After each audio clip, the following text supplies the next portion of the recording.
I'm Claire and welcome to Genrewise, news from the world of SFF.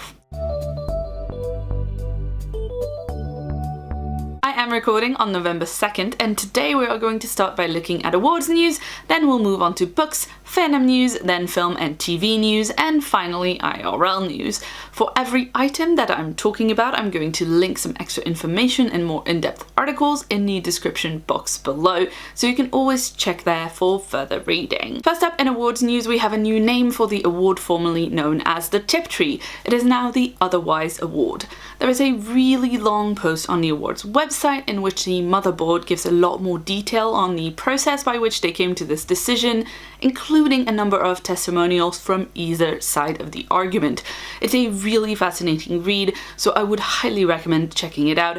It is linked in the description box below, of course. Personally, I absolutely love the new name. I think Otherwise fits the ethos of this awards very well, and I'm obviously a big fan of that particular wordplay construction. Next up, the winners of the 2019 British Fantasy Award were just announced at FantasyCon.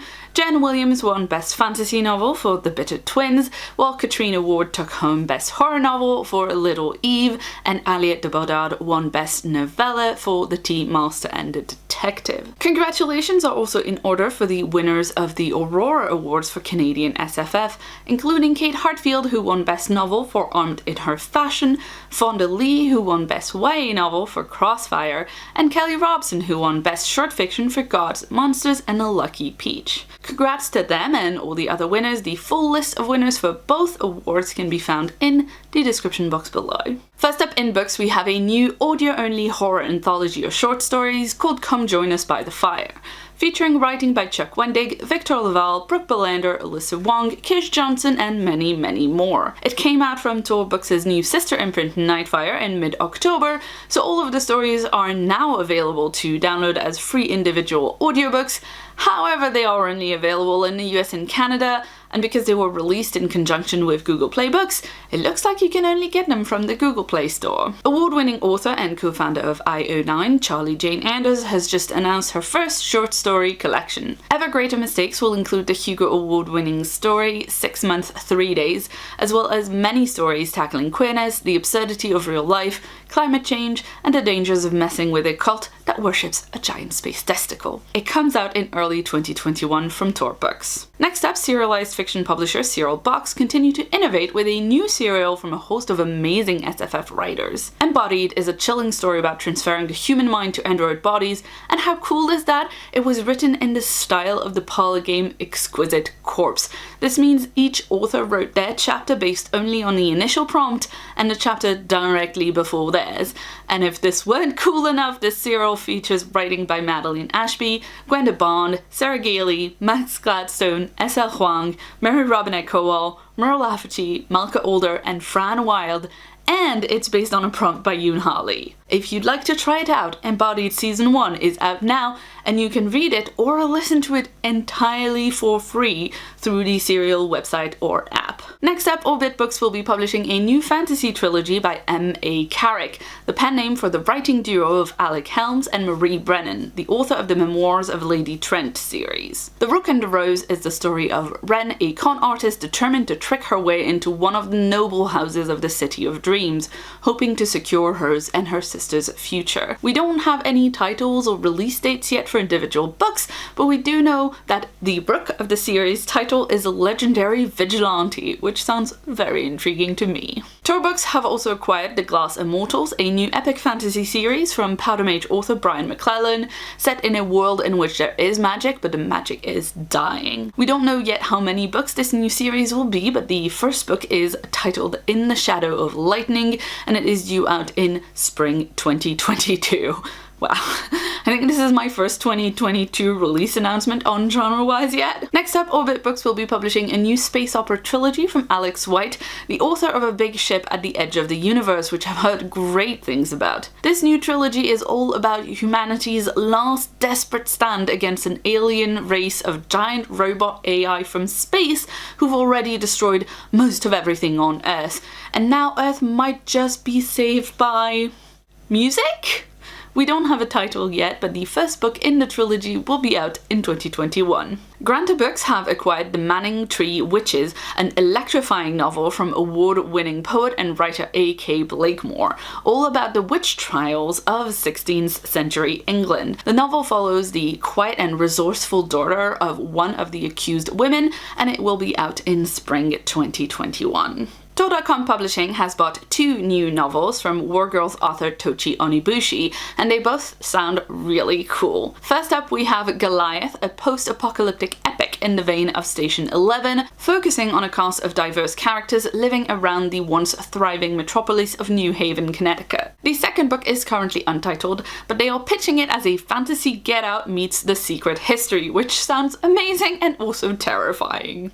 And finally, we've got a couple of cover reveals, starting with this really vibrant vintage-looking cover for Lindsay Ellis's upcoming sci-fi novel Axiom's End, which comes out on July 21st, 2020. The cover design is by Rob Grom, who's the art director for Ellis's publishers, St. Martin's Press. We've also got a cover for This Coven Won't Break by Isabel Sterling, which is the sequel to her YA novel These Witches Don't Burn, which I really enjoyed. This cover keeps the same aesthetic as the first book, but it displays a new character we've yet to meet. It was designed by Dana Lee with illustrations by Amy Blackwell and photo illustrations by Travis Como, and the book comes out on June 2nd, 2020 from Razorbell. First up in fandom news, nominations are open for the 2020 Going Under Fan Fund, or GUF. This is a fan fund that helps SFF fans travel between Europe and Australasia for SF conventions, like Worldcon, NatCon, and EasterCon. Now, with Worldcon 2020 happening in Wellington, New Zealand, I suspect this is going to be a highly contested GUF race. The way it works is that fans who are established in SF convention fandom can nominate themselves for the fund. The nomination period is open until January 10th, 2020, and then there will be a voting period in which other fans can donate to the fund and vote for who will ultimately win the entire fund. If you're interested in participating, do check out the rules linked below. If you're in the US and wondering how you can apply for the same type of help to travel to Wellington, check out GUF's sister fan fund, DUF, the Down Under Fan Fund, which helps fans travel between the US and Australasia. The nominations aren't open yet, but they should be shortly. Sign-ups are currently open for this year's Yuletide Challenge. This is an annual rare fandom gift exchange hosted by the Hugo Award-winning Archive of Our Own, in which participants agree to write a story of 1,000 words minimum for an assigned recipient in return for receiving a story from another assigned writer. You can specify what fandoms you'd like to write in and in what fandoms you'd like to receive work in, and these don't have to be the same. I'll leave a link to the FAQ if you'd like to check it out below. You've got until Monday, November 4th at 9 AM UTC to sign up for this year's Yuletide. Now onto film and TV, we've got very exciting news that just dropped last night as I was finishing up the script for this episode. We are getting a sequel to Sony's multi-award winning multiverse masterpiece, Spider-Man Into the Spiderverse. Literally all we know about it at this point is it comes out on April 8th, 2022, but that's enough for me to get pretty excited about it. Next up, Amazon is developing a series based on the novel Ninth House by Leigh Bardugo. This is our first adult novel, a very recent release that had a lot of hype around it, and it is set in an alternate Yale, complete with secret societies, magical secrets, and ghosts galore. We don't have much more detail on this yet, but we do know that Leigh Bardugo herself is attached to write the adaptation and executive produce. Lionsgate has bought the rights to adapt all 9 books in Jacqueline Carey's alternate history series, Coshiel's Legacy. And let me tell you, that news has caused quite a lot of excitement on my Twitter feed. It is very early in the development process with no news on casting or production dates yet, but Carey herself has said they're working towards a TV series on Starz. Next up, we've got casting news for HBO Max's upcoming adaptation of Emily St. John Mandel's Station 11, a post-apocalyptic story about attempting to rebuild and reimagine the world anew, striving for more than mere survival. Mackenzie Davis, who's previously appeared in Black Mirror and The Martian, will play Kirsten, one of the performers in a post-apocalyptic Shakespearean troupe. Himesh Patel of EastEnders fame will play Javan, an unemployed lost soul who must become a leader after the pandemic strikes.